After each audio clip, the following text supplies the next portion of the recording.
King Lear, pride, betrayal, and madness.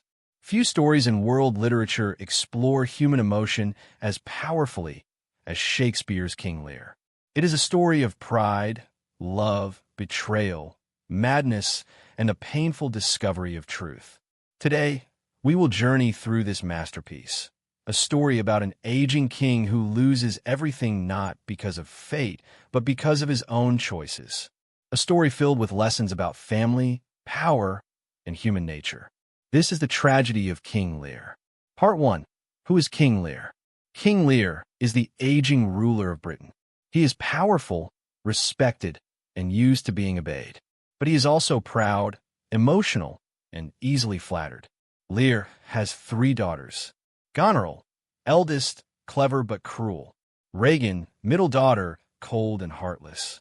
Cordelia, youngest, honest, loving, but modest. Lear is growing old. He decides to divide his kingdom among his daughters so he can retire from ruling. But he chooses a dangerous method. He asks each daughter to tell him how much she loves him. The one who praises him the most will receive the largest share of the land. Part 2. The Love Test. Goneril speaks first. Her words are beautifully crafted but false. She claims she loves Lear more than eyesight, space, and liberty. Lear is delighted. Regan follows with even grander, exaggerated praise. She says all her happiness, all her joy, depends on Lear alone. Lear is thrilled again. Then comes Cordelia. When asked to declare her love, she says simply, "I love your majesty according to my bond. No more, no less." Honest, simple, true. But Lear is insulted. He expects dramatic praise, not plain truth. In anger, he disowns Cordelia, calling her a stranger to my heart. He gives her nothing. His trusted advisor, Kent, tries to stop him. Kent says, "See better, Lear." But Lear banishes Kent for speaking the truth. Lear then divides the kingdom between Goneril and Regan, the 2 daughters who lied. Cordelia leaves with the King of France, who marries her for her honesty. With this decision, tragedy begins. Part 3. Lear gives away power. Lear gives his kingdom to Goneril and Regan, but keeps 100 knights to accompany him as he travels between their homes. He believes his daughters will continue to honor him. But once they have power, their true nature appears. Goneril quickly becomes impatient with Lear. She complains that his knights are loud and disruptive. She orders him to reduce the number of his followers. Lear is shocked. He feels disrespected by the daughter who promised endless love. He leaves in anger to stay with Regan. But Regan is no kinder. She suggests he dismiss all his knights. Lear begins to realize, too late, that Cordelia, the one he rejected, was the only daughter who truly loved him. Part 4. The subplot, Gloucester, Edgar, and Edmund. Alongside Lear's story runs another tragedy, the story of Gloucester and his 2 sons. Edgar, the legitimate, honest son. Edmund, the illegitimate but cunning son. Edmund is resentful. He wants his father's land and title.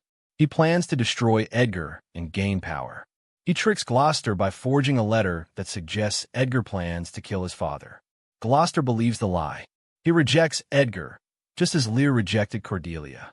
Edgar flees and disguises himself as a poor mad beggar named Poor Tom. Edmund becomes Gloucester's only trusted son and begins helping Goneril and Regan in their wicked plans. Lear's and Gloucester's stories mirror each other. Both fathers fail to see their good children and trust the evil ones.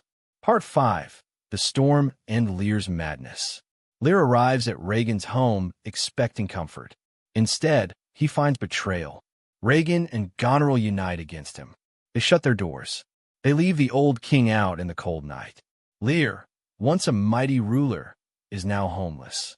He wanders the open heath in a violent storm, thunder, lightning, rain crashing around him. The storm outside reflects the storm inside his mind.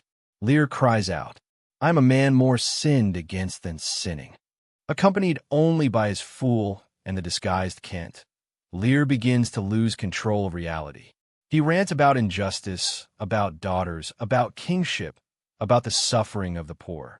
It is one of the most powerful scenes Shakespeare ever wrote. a king stripped of everything except his humanity. Lear realizes a deep truth. He failed to see the needs of others when he had power. Part 6. Gloucester's Punishment.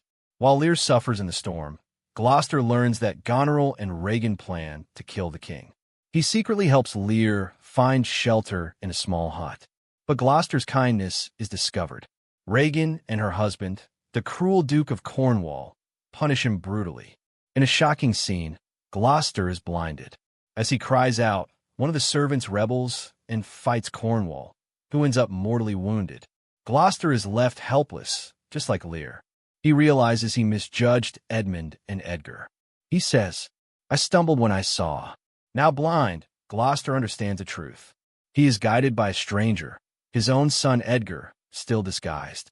Gloucester does not recognize him, but Edgar remains loyal, leading his father safely despite the pain of seeing him suffer. Part 7. Lear and Gloucester, two broken men. Lear and Gloucester finally meet. Gloucester, blind and sorrowful, recognizes the voice of the king.